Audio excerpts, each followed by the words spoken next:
Berk et Belize ne veulent plus travailler avec Deryn, et la femme qui les aide de façon anonyme leur dit qu'elle est désolée, mais qu'ils devront travailler ensemble, car ils ont besoin des informations que Deryn détient sur les plans de Octaï. Belize n'a plus d'autre choix que de travailler avec Deryn. Elle demande à la personne anonyme ce qu'ils doivent faire. Deryn lui demande d'attendre et demande à la personne anonyme qui elle est. Berk lui demande la même chose, c'est leur question d'aujourd'hui. Elle leur dit que son nom c'est Jasmine. Belize lui dit qu'ils ne lui ont pas demandé son nom, mais qu'ils ont demandé qui elle est. Cette Jasmine leur fait savoir qu'elle est la personne qui portera bientôt le nom de Sargun. Berk lui demande comment une personne peut avoir le nom de famille Sargun. Deryn lui fait savoir qu'en se mariant avec Savas, cette femme veut que Belize soit avec Octaï, si cela est nécessaire. Elle veut que Octaï pense qu'il la contrôle. Ils utiliseront Octaï pour battre Yurdal et Tekin, et dit à Belize qu'ils parleront après qu'elle l'aura convaincu.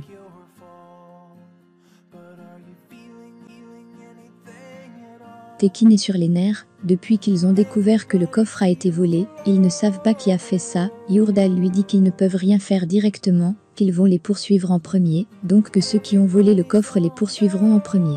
Tekin lui dit que c'est pourquoi il est insouciant, qu'ils les poursuivront, et ils peuvent découvrir qui ils sont. Tekin n'est pas convaincu. Yurdal lui fait savoir qu'il pourra peut-être clôturer l'affaire, avant qu'elle ne soit ouverte en utilisant son homme. Il parle du procureur Octaï.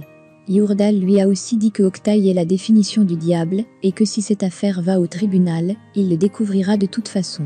Tekin n'est pas convaincu par les paroles de Yurdal, puisque Kemal Bilen était aussi l'homme de Yurdal, et ils ont vu ce qui s'est passé. Il demande à Yurdal de l'appeler, il veut voir son procureur, il fait même des menaces de mort à Yurdal, si son homme le dupe.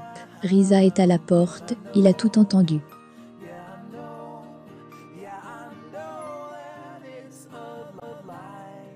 Savas veut que Casper lui trouve l'homme qui surveille Meriem, puis Gouklou vient et ils discutent. Savas lui montre un homme un peu plus loin, et lui demande pourquoi ce type mange sur le soleil, alors qu'il y a des milliers d'ombres là. Savas veut que Gouklou regarde, si cet homme lui réagit. Il retourne dans la boulangerie, l'homme qui mangeait sur le soleil se lève et va aussi à la boulangerie en manipulant son téléphone, et Gouklou l'interpelle et veut prendre son téléphone, puis lui demande s'il surveille cet endroit, puis Meriem vient les voir, c'est apparemment un ami de Meriem, elle va à la boulangerie avec lui. Savas en profite pour sortir par la porte arrière. L'homme qui surveille Meriem fait savoir à Octaï que Savas est encore à l'intérieur, il a vu Savas entrer dans la boulangerie. Octaï envoie un message à Meriem lui demandant de décrocher le téléphone, qu'il sait que Savas est avec elle, il l'appelle, elle décroche et lui dit que Savas est parti. Octaï lui demande de ne pas mentir, elle lui dit qu'elle ne ment pas et qu'elle a des choses plus importantes à faire et raccroche.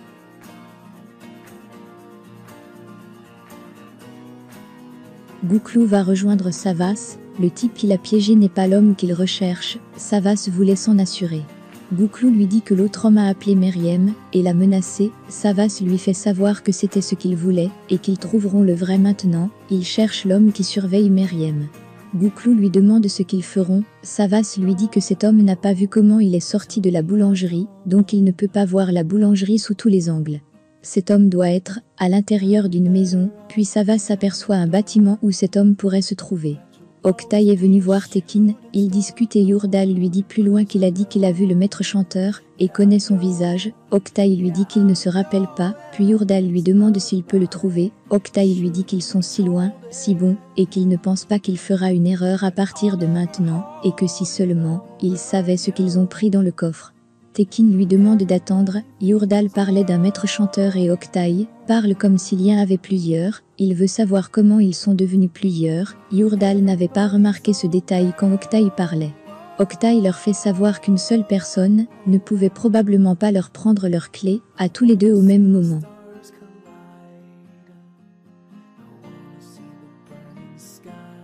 L'homme qui observe Meriem à Casper, dans son champ de vision et Casper le salue, Savas surgit par derrière et lui demande de ne pas s'inquiéter, car il n'est pas celui qu'il recherche, il sait que cet homme agit sous les ordres de quelqu'un, il cherche son boss. Savas le frappe, puis récupère son téléphone, et cet homme sort un couteau, puis se rapproche de la porte, avec son couteau en main, et Gouklou le maîtrise, il n'avait pas vu Gouklou. Le téléphone de cet homme sonne, Savas lui demande de décrocher, il le fait, et Savas lui demande qui est l'homme qui l'a appelé, c'est plutôt comme s'il a raccroché le téléphone. Savas lui demande de nouveau qui est cet homme, il leur dit qu'ils l'ont engagé, il ne sait effectivement pas et Savas dit à Gouklou qu'il ne sait pas. Il leur dit qu'il ne dira rien à personne, Savas lui dit qu'il n'ira nulle part, et continuera ce qu'il faisait, il veut que Casper enquête sur ce numéro, sur le numéro de l'homme qu'il a appelé. Yurdal fait savoir à Octaï que Tekin et lui peuvent rester en prison jusqu'au restant de leur jour à cause du contenu du coffre-fort qui a été volé. Octaï a compris qu'il s'agit d'un homicide et Yurdal lui demande ce qu'il peut faire.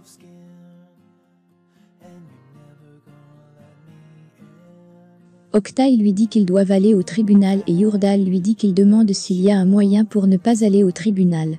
Octaï lui dit que s'il les sauve tous les deux de cette affaire, et Yurdal lui demande s'il en est capable ou pas, et Octaï lui dit que ça dépend de sa motivation, et Yurdal lui demande ce qu'il veut. Octaï dit à Yurdal qu'il veut juste 10% de son entreprise, Yurdal lui demande ce qu'il veut de Tekin, Octaï veut juste le 10% qu'il a demandé, et il les sauvera tous les deux, Tekin lui fait savoir qu'il ne lui donnera rien jusqu'à ce qu'il voit qu'il ait trouvé ses maîtres chanteurs. Bélise appelle Octaï, elle veut qu'il vienne chez lui, son frère n'est pas là. Selma est avec Meriem, elle lui dit que son fils est un garçon drôle, Selma lui dit que son fils lui a dit qu'il aimerait qu'il y ait un autre vol, pour qu'il puisse revoir Boursou, il n'était pas content de ne pas l'avoir vu.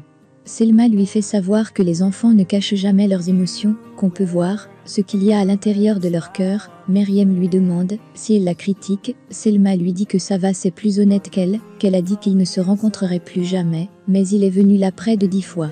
Meriem lui dit qu'il n'est pas censé venir, et Selma lui dit qu'elle sait qu'elle a peur pour lui, mais qu'il ne peut pas contrôler ses émotions, puis lui demande si elle a si peur.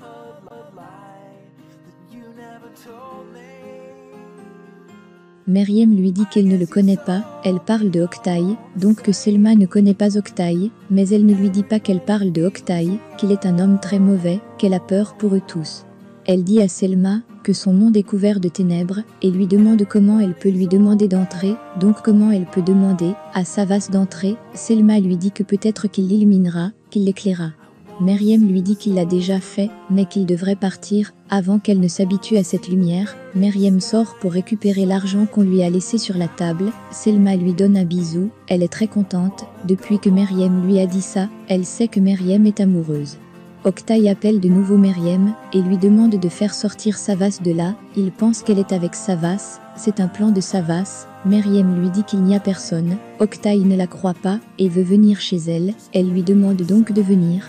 Meriem veut que Selma et son fils passent cette nuit chez Gouloumser car il vient. Selma ne veut pas partir, elle a peur que cet homme fasse du mal à Meriem, et cette dernière lui dit qu'il ne le fera pas. Selma lui dit qu'elle restera chez Madame Kerim et la surveillera, et Meriem accepte.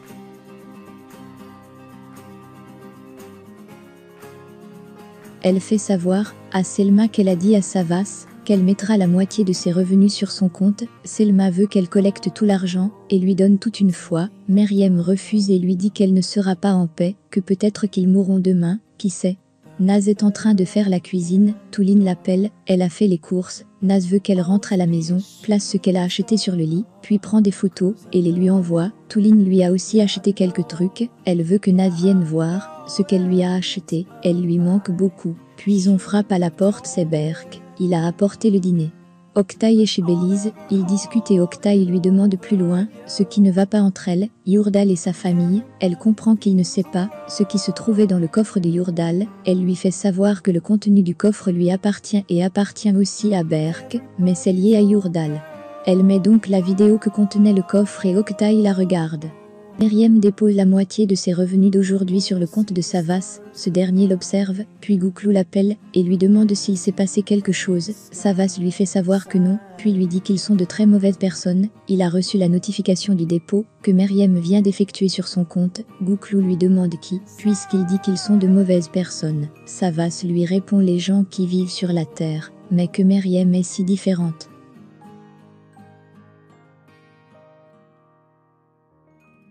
Octaï vient de regarder la déclaration du père de Bélise et lui dit qu'il ne savait pas, il veut s'occuper de cette affaire et demande à Bélise de lui donner la vidéo. Elle finit par lui donner la vidéo, elle a une autre copie de la vidéo, elle applique juste le plan de Jasmine. Octaï lui dit que Yurdal paiera pour ça.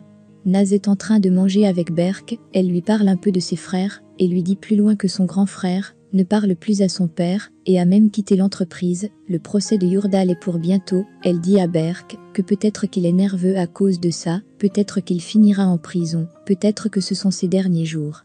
Elle lui dit qu'elle ne sait pas quoi faire, et lui demande s'il pense qu'elle devrait retourner à la maison. Il lui dit que ses frères ont besoin d'elle. Berk réussit même à la faire rire, puis l'embrasse.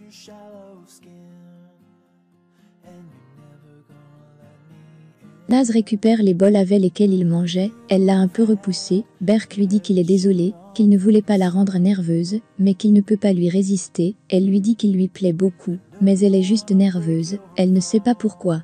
Berk lui demande de l'être pour toujours, et lui fait savoir qu'il l'attendra toujours.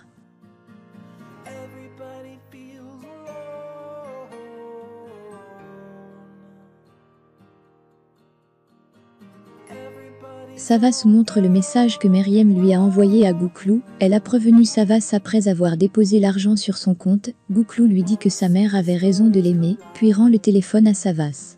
Savas donne de nouveau le téléphone à Gouklou un peu plus loin et lui demande d'écrire que la lumière du bas est éteinte et la lumière de la chambre est allumée. C'est sa réponse au message de Meryem.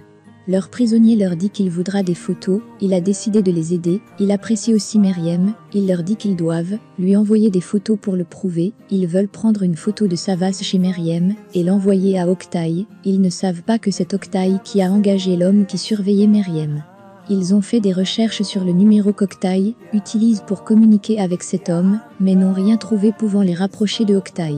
Savas dit à Gouklou qu'il s'occupera de ça et lui demande d'envoyer le message, puis va chez Meryem. Belize appelle son frère et lui dit qu'elle a donné le CD à Oktay et lui fait comprendre que ce dernier s'est senti mal quand il a appris que cela a à voir avec son père et que Oktay a dit qu'il peut aller au tribunal.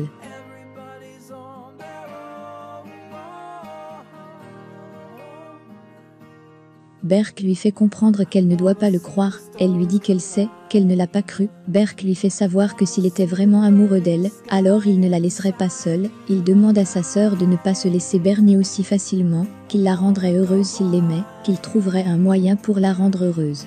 Naz a tout entendu, mais Berk n'a pas prononcé le nom de Oktay durant sa conversation avec sa sœur, donc elle ne sait pas qu'il parlait de Oktay avec sa sœur, elle ne sait pas non plus que Belize est la sœur de Berk, elle sait juste qu'il a une sœur. Naz se jette dans les bras de Berk et lui dit qu'elle est désolée de l'avoir écouté. Tulin est juste dehors avec Yurdal, ils sont venus voir Naz. Naz est avec Berk, elle est très heureuse. Tulin essaie d'ouvrir la porte, mais n'y arrive pas, et dit à Yurdal qu'elle doit être à l'intérieur. Yurdal essaie mais n'y arrive pas non plus, puis sonne en appelant Naz, elle comprend que son père est là. Elle ouvre la fenêtre pour que Berk s'enfuit. Berk saute par la fenêtre et se retrouve nez à nez avec Yurdal.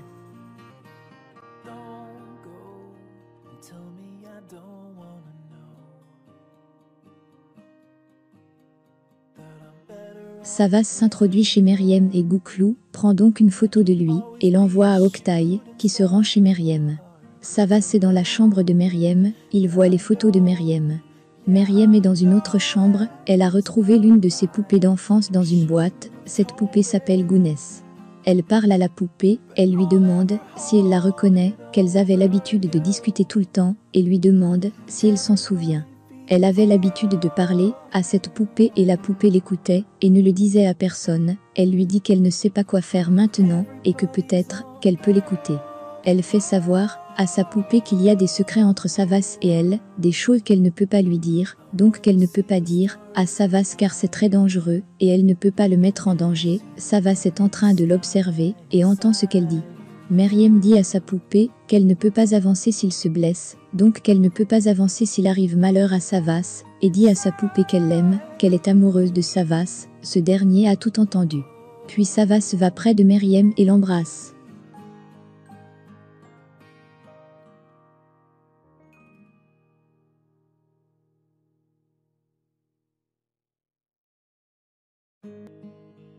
Puis Meryem lui demande de sortir, Savas lui dit qu'il sait de quoi elle a peur, puis s'en va, mais il ne sort pas de la maison. Oktay vient d'arriver et demande à Meryem où Savas se trouve, elle lui demande de sortir, puis Savas lui dit qu'il est là, et va près de lui, il dit à Oktay qu'il s'est révélé lui-même, et que les choses changeront à partir de maintenant. Oktay veut sortir son arme et Meryem lui demande de ne pas faire ça. Savas sait maintenant que Octaï n'a pas qu'une relation de business avec Meriem, il y a quelque chose d'autre.